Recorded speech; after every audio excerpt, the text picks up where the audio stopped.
Chad Walsh escribió un intrigante libro titulado Los primeros cristianos del siglo XXI, que clavó una espina en mi mente con estas palabras. Millones de cristianos viven en una bruma sentimental de una vaga piedad, deleitados con una suave música de órgano y emocionados por los efectos de luz de los vitrales de la iglesia. Su religión es algo agradable, llena de experiencias emocionales. Es mejor para Satanás vacunar a una persona con una dosis leve de cristianismo para inmunizarlo de la verdadera enfermedad. En su propia iglesia los fieles están vacunados con una dosis leve de cristianismo, o realmente están enfermos, están entusiasmados o momificados con la verdad. La iglesia contemporánea, en mi opinión, está sufriendo una grave crisis de identidad. Es como la víctima de una grave amnesia que se pregunta, ¿quién puedo ser? Cuando leemos las páginas del Nuevo Testamento y relacionamos lo que leemos con la iglesia contemporánea, inevitablemente llegamos a la conclusión de que es más un contraste que una comparación. ¿Pero por qué? ¿Por qué esta tremenda diferencia entre la iglesia de los años 70 y la de los años 1970? Hay una razón. La iglesia primitiva nunca estuvo confundida respecto a su misión. Ellos sabían por qué estaban en la tierra, en lugar de estar en el cielo. ¿Lo sabe usted? Hoy me gustaría hacer y contestar 3 preguntas básicas. Primero, ¿cuál es el propósito de la iglesia? Segundo, ¿cuál es la función del pastor? Y tercero, ¿qué clase de liderazgo necesitamos para hacer un impacto en nuestra generación? Primero, ¿cuál es el propósito de la iglesia? Encontré una interesante definición de un fanático. Un fanático es uno que redobla sus esfuerzos una vez que ha perdido de vista sus objetivos. En otras palabras, si no sabe a dónde va, entonces cualquier camino que tome lo llevará allá. Y la razón por la cual nosotros nos sentimos muy bien es porque no sabemos lo que hacemos. Los objetivos siempre determinan los resultados. Las formas siempre siguen a la función. Es por eso que usted no debe permitir que nadie venga a cambiar su iglesia hasta que sepa por qué. Podría cambiar lo que no debe. Aquello que nos forjamos como meta siempre será lo que lograremos obtener. Me temo que muchas iglesias son como montañas de arena, formadas más por influencias que por verdaderos propósitos. Ellas reaccionan en vez de accionar, y siempre que uno reacciona, corre el peligro de irse a los extremos. En Mateo 28, versículos 19 y 20, leemos algunas de las últimas palabras del Señor en la tierra. Se refieren a ellas como la gran comisión, más propiamente diría yo, la gran omisión. Ahora iréis, o habiendo oído, haced discípulos, bautizándolos en el nombre del Padre, del Hijo y del Espíritu Santo, enseñándoles que guarden todas las cosas que os he mandado a vosotros. He aquí yo estoy con vosotros siempre, hasta el fin del mundo. Hay un solo verbo principal en este pasaje. Es hacer discípulos. Hay 3 participios: yendo, bautizando y enseñando. Y los participios siempre dependen de la acción del verbo principal. Ir y bautizar señalan el propósito evangelístico de la iglesia. Enseñar señala el propósito educativo de la iglesia. Y ambos son absolutamente indispensables para el ministerio de hacer discípulos. En Hechos capítulo 2, en la parte final del capítulo, vemos un cuadro de la iglesia del primer siglo. A través de los años creo haber predicado en iglesias de casi todas las denominaciones, como también en grupos independientes. Y todavía no he encontrado una iglesia que no diga que es una iglesia neotestamentaria. Y sin embargo, hay una gran diferencia entre ambas iglesias. Tal vez tengamos que volver al Nuevo Testamento para encontrar qué es una iglesia neotestamentaria. Aquí hay una en el versículo 41. Así que los que recibieron la palabra fueron bautizados. Y se añadieron aquel día como 3,000 personas. Esto es evangelismo.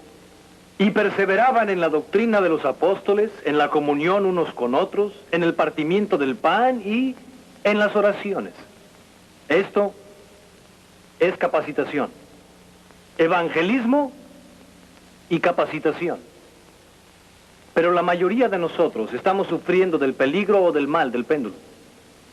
¿Somos fuertes de un lado o somos fuertes del otro?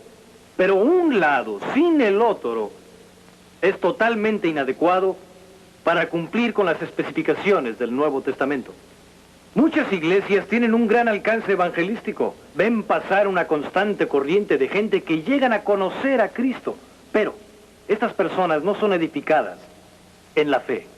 No se les instruye en la palabra de Dios. Otras iglesias están dedicadas a la enseñanza y casi todo su esfuerzo está destinado a edificar la vida de la persona. Pero hacen poco o casi nada para alcanzar a los no regenerados que viven rodeándolos en su comunidad. Ahora bien, la iglesia existe en dos formas. Existe la iglesia que está reunida y la iglesia que está dispersa. Y nosotros tendemos a confundir las dos, porque las dos tienen un propósito diferente. La iglesia que está reunida primordialmente está diseñada para la educación.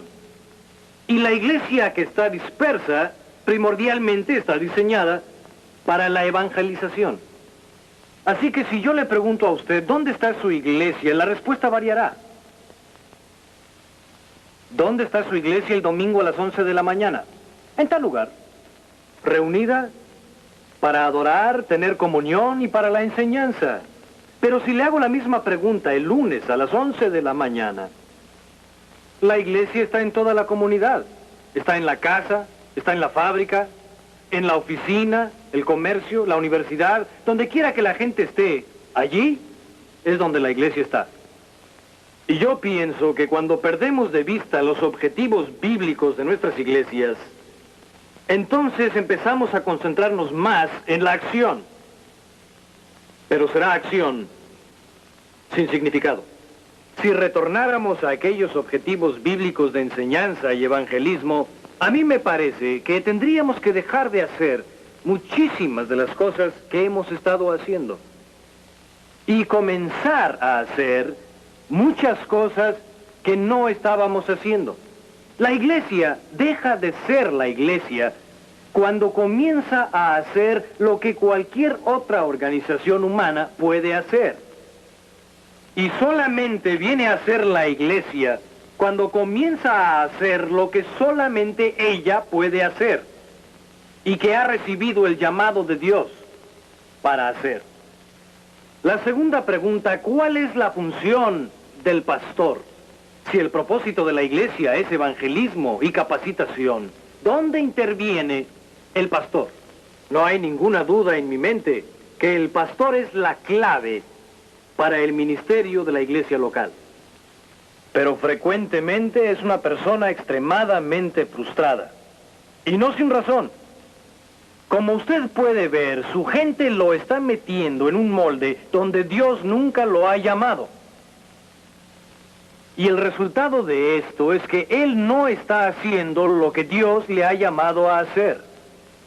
Y por lo tanto, su gente no está haciendo lo que Dios le ha llamado a hacer. Una vez le pregunté a un pastor, ¿tiene obreros voluntarios en su iglesia? Y me dijo, mi iglesia está llena de obreros voluntarios. Unos pocos dispuestos a trabajar y la mayoría dispuestos a dejar que trabajen. Le digo a mis estudiantes que en una iglesia común hay dos grupos de personas. En primer lugar, tenemos las columnas que sostienen a la iglesia. En segundo, a los cristianos oruga que entran y salen domingo tras domingo. Y que ocupan 50 centímetros más o menos de una banca. Y que le dan a usted la mano como pastor con un piadoso suspiro y dicen, el suyo fue un hermoso sermón, pastor, hasta la semana que viene. Y puedo asegurarles que nunca están más cerca de la verdad. Y así es como ellos lo entienden. Ellos creen que son miembros de Santa Anestesia. El problema más grande que enfrenta la iglesia hoy en día es el de la desocupación. Hay demasiados zánganos en la divina colmena. Pero esta no es la manera en que Dios dispuso que fuera. Pueden ustedes estar seguros de que la mayoría de la gente en la iglesia está encantada de contribuir con su parte para contratar a un pastor que les quite el privilegio de ministrar. Pero esta no es la función para la cual Dios llamó al pastor. Si les parece, veamos por un momento el libro de los Efesios, capítulo 4, versículo 11. Aquí leo. Y él mismo, el Cristo resucitado, constituyó a unos apóstoles, a otros profetas, a otros evangelistas, a otros pastores y maestros. Ahora notemos el propósito. A fin de perfeccionar a los santos para la obra del ministerio, para la edificación del cuerpo de Cristo. Como ven, amigos míos, la función primordial del pastor es la de uno que capacita. Está planeado para que él capacite a todos los santos para la obra del ministerio. Y debe hacerse varias preguntas.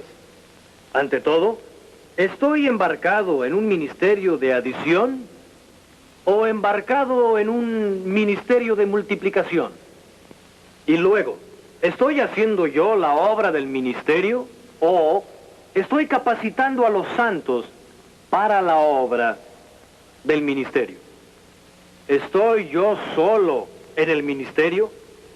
¿O estoy contagiando a mi gente de manera que se den cuenta que cada cristiano es un ministro que ha sido puesto en el cuerpo para hacer una contribución significativa? Tomemos un ejemplo para demostrarlo. En el campo de la evangelización, déjeme hacerle una pregunta. En su iglesia, ¿quién hace la obra personal? ¿Quién está compartiendo a Jesucristo? ¿Es nuestra iglesia un lugar donde un profesional predica el evangelio a la gente que viene? Este no es el modelo del Nuevo Testamento. El secreto de la iglesia primitiva es que a pesar de una tremenda oposición, avanzó más en ganar a su mundo para Cristo al final del libro de los Hechos que lo que nosotros hemos avanzado en todos estos cientos de años. Fue el resultado de sencillos creyentes que compartían su fe en el lugar donde Dios los había puesto. Muchas veces tengo que viajar en avión y siempre busco la oportunidad de compartir mi fe. Invariablemente me siento al lado de una persona y la conversación marcha muy bien hasta que él me pregunta, a propósito, ¿cuál es su ocupación? Bueno, soy un educador. Ah, un educador, ¿y dónde enseña? Pues enseño en el Seminario Teológico de Dallas. ¿Qué dijo? Ya entendí, usted es un predicador. La cortina se cierra. Porque yo soy un profesional. A mí se me paga por hacerlo. Y el problema con nosotros, caballeros, en el ministerio, es que a nosotros se nos paga por ser buenos y nuestra gente es buena gratuitamente. Nunca han podido entender que el ministerio cristiano requiere de hombres con talentos espirituales y entregados a la iglesia, quienes capacitan a los santos para la obra del ministerio. Hace años, en una conferencia de pastores, estaba hablando sobre este capítulo 4 de Efesios, y había un anciano pastor sentado en el auditorio cerca del frente. Su cara estaba bañada en lágrimas, y yo sabía que eran lágrimas de gozo. Al terminar vino hacia mí, me abrazó y me dijo, he estado 34 años en el ministerio, pero solo en los últimos 3 años he estado ocupado en capacitar a los santos para la obra del ministerio. Y solo quiero que usted sepa que Dios se ha complacido en hacer que lograra más en estos 3 últimos años que en todos los 31 años anteriores. ¿Ya ha hecho usted este fascinante descubrimiento? Ahora bien, no estamos hablando de una persona que tiene todos los dones, porque nadie los tiene. Yo creo que esta es la razón por la cual Dios permite que existan organizaciones como la Cruzada Estudiantil para Cristo y otras para ministrar al cuerpo, para ir a las iglesias locales, donde tal vez no hay personas que estén capacitadas para equipar a los santos, y organizar seminarios, sesiones de capacitación en evangelismo, etcétera, donde los creyentes puedan obtener la clase de preparación que necesitan desesperadamente. Para mí lo que más me entusiasma es ver en muchas partes del mundo a los creyentes que captan la visión de que ellos están en el ministerio y que buscan todos los medios disponibles para poder capacitarse. Ahora bien, el pastor es la clave en todo este proceso de capacitar. ¿Pero cómo lo hace? A través del ministerio de la predicación. Y también por medio del ministerio de la enseñanza, aconsejando. O a través de cualquier medio de capacitación en que esté involucrado. Pienso que cada día al despertar debe preguntarse ¿en qué forma puedo invertir mejor mi tiempo para que no esté yo haciendo la obra del ministerio, sino para que esté capacitando a otros a hacer la obra del ministerio? No hace mucho fui a una iglesia y vi a uno de mis estudiantes, que se había graduado hacía ya unos años, sentado en un escritorio doblando boletines de la iglesia. No me había visto llegar. Tomaba un boletín, lo doblaba y ¡puf! Creo que estaba expresando su frustración. Luego doblaba otro y ¡puf! Finalmente me vio y me dijo: imagínese, doctor Hendricks, 4 años de universidad y otros 4 años de seminario para estar ahora doblando boletines. Entonces obtuvo una respuesta que no se esperaba. Le pregunté: ¿de quién es la culpa? Ve, mi querido amigo pastor, si deja a los miembros meterle en un molde al cual Dios no le ha llamado, el problema no está en ellos, sino en usted. Yo creo entonces que debemos volver al modelo del Nuevo Testamento y usarlo como base de nuestro ministerio. Entonces creo que veremos la luz de un nuevo día en el ministerio de la iglesia, y en lugar de tener pastores que abandonan el ministerio o dejan la iglesia, estarán buscando oportunidades donde puedan invertir sus talentos en esta estratégica herramienta que Dios ha creado. Hay una tercera pregunta que quiero hacer y contestar hoy, y es: ¿cuál será la clase de liderazgo necesario para hacer un impacto en nuestra generación? Quiero compartir con ustedes algunas de las características que considero que son indispensables en un hombre bien afilado. Antes que nada, creo que necesitamos líderes que tengan el poder de persistir. Como ustedes verán, la clave del liderazgo es resistencia y aguante. Esa tenacidad del bulldog, ese no querer arrojar la toalla, ni abandonar el barco. Yo creo que la prueba del carácter de un hombre es qué cosa se necesita para detenerlo. Y la causa por la cual la mayoría de los hombres se detienen ante un pequeño obstáculo es que se detienen porque no tienen la suficiente entrega a lo que deben estar entregados. Si está trabajando solo para los hombres, entonces, amigo mío, usted va a ser aniquilado. Pero si su entrega es a Jesucristo, entonces no estará prestando atención a las circunstancias y los problemas, sino que estará enfocando su atención en aquel que le puso en el ministerio y que le ha llamado a esta particular esfera. Ahora bien, yo estoy hablando de fuerte resistencia no a las ideas, sino al desánimo, que yo creo es el cáncer del espíritu. El ministerio no es una carrera de 100 metros, es un cross country. Esto les parecerá increíble, pero yo competía en carreras de obstáculos. De eso hace siglos, antes de que se enfriara la corteza terrestre. Y recuerdo cuando un amigo trató de hacerme correr un cross country.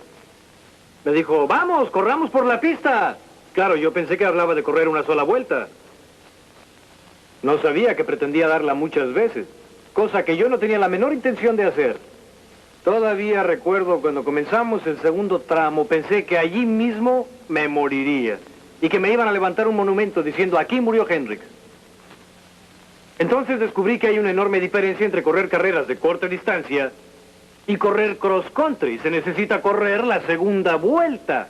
Y ningún hombre es digno de ninguna forma de ministerio si no es capaz de cumplir la segunda vuelta. La capacidad de permanecer allí y seguir adelante cuando el andar se hace difícil. Otra característica, una vida privada, sólida. Enséñenme un hombre que es fuerte públicamente y yo les enseñaré un hombre que es fuerte en privado. Muéstrenme un hombre que puede ser fuerte en público y yo les mostraré un hombre que es fuerte en su estudio. La verdad es que el éxito del ministerio público de un hombre lo determina el hecho de cuán disciplinado es cuando nadie lo está mirando y no está el efecto de la multitud. Pero desafortunadamente el pastor por lo común es desalojado de su estudio. Yo creo que el secreto del poder en la predicación, en la enseñanza y para capacitar a los santos está en un hombre que tiene lo que yo llamo recursos ilimitados, que se está empapando diariamente con la palabra de Dios, que sabe cómo agonizar en oración y sabe, además, por experiencia, lo que es ser lleno del Espíritu Santo. Una tercera característica. El liderazgo requiere un hombre o una mujer que sea ejemplo viviente. Como ustedes podrán ver, mis amigos, serán líderes no por lo que dicen, sino por lo que son. Dios le ha llamado a usted a ser un modelo de conducta. Ahora bien, no estamos hablando de alguien que es perfecto. Estamos hablando de alguien que está progresando, en cuya vida es obvio que hay crecimiento. En otras palabras, es un hombre que no se opone a admitir sus errores y a compartir sus fallas. Pienso que una gran maldición del ministerio es que muchos hombres se preocupan construyendo una imagen de sí mismos. Están continuamente tratando de mantener a su gente con la ilusión de que son hombres que no tienen problemas, personas que no están sufriendo por dentro. Esta es la clave, el punto fino de lo que llamamos la comunión neotestamentaria. Es la capacidad de compartir el uno con el otro y ministrar el uno al otro en base a lo que Dios está haciendo en nuestras vidas. Una cuarta característica, debe ser un hombre con un espíritu de servicio. Como su Salvador, su entrega es, no he venido para ser servido, sino para servir y dar mi vida en rescate por muchos. No está constantemente reclamando sus derechos. Está más preocupado con sus responsabilidades. A él no le interesa tanto lo que dirá la gente, sino que le preocupa más lo que Jesucristo piensa. Nunca podrá comprender el hecho de que le paguen por hacer lo que de todas maneras querría hacer, más que ninguna otra cosa en el mundo. Y esto es servir a Cristo tiempo completo. Hay una quinta característica que me concierne a mí como profesor, y es la enseñabilidad. Creo que la disposición para aprender es la capacidad que tiene un hombre para crecer.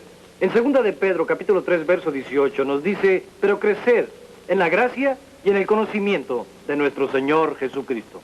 Significa que él era un aprendiz. Amigos, si ustedes dejan de aprender hoy, dejarán de ser líderes mañana. Y esto no tiene nada que ver con su edad, pero sí tiene mucho que ver con su actitud. Encuentro que hay estudiantes en el seminario que tienen 23 o 24 años de edad, pero están muertos mentalmente y en otros aspectos. En cambio, tengo amigos aquí mismo que tienen 85, 86 años y que están llenos de vida. No tiene nada que ver con su edad, pero sí tiene mucho que ver con su actitud.